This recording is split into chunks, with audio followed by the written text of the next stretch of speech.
and I hope everybody had a good long weekend, unless you're a Leaf fan, I suppose. But other than that, it was good to have a few days off. Anyway, we're continuing our journey to moving from a relationship from old brain, unconscious, reactive modality to a new brain, conscious, more conscious, and intentional modality.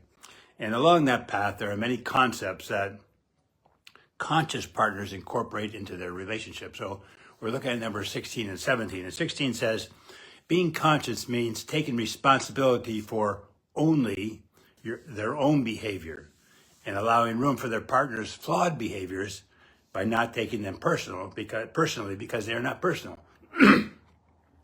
And number 17, they need to be sensitive to their different needs for space and togetherness. So let's take a look at number 16. So being conscious means taking responsibility for only their own behavior and allowing room for their partner's flawed behaviors by not taking them personally as they are not personal. And so Alfred Adler has this great saying, have the courage to be imperfect. None of us is perfect. You're not perfect. My partner's not perfect. Certainly I'm not perfect. And my job is to do the best I can do with my stuff, my behaviors, my attitude, my responses, etc. But remember, go back to statement number 11.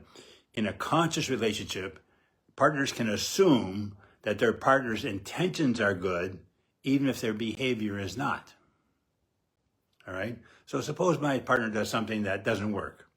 I'm not going to take that personally. She, like me, is not perfect, and that's going to show up in the relationship at times. And then we need to sort it out if it doesn't work.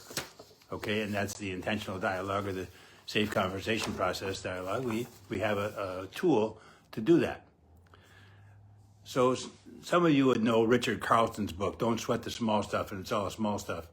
And I think that's probably a pretty good reminder for most relationships. But he wrote another book, and I really can't recall the name of it, but in there he asked the question, do you ever have a bad mood? I think most of them would say, yeah, we do. He says, well, let your partner have one too. You know, in other words, don't take it personally because it's not personal. Okay, number 17.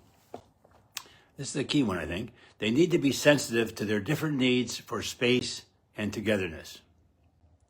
They need to be sensitive to their different needs for space and togetherness. And this is something every couple has to figure out.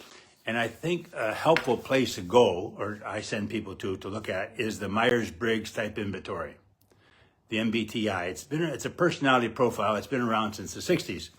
And the authors identify 16 different personality types based on 4 dichotomies: introversion, extroversion, intuition, sensate, thinking, feeling, judging, and perception.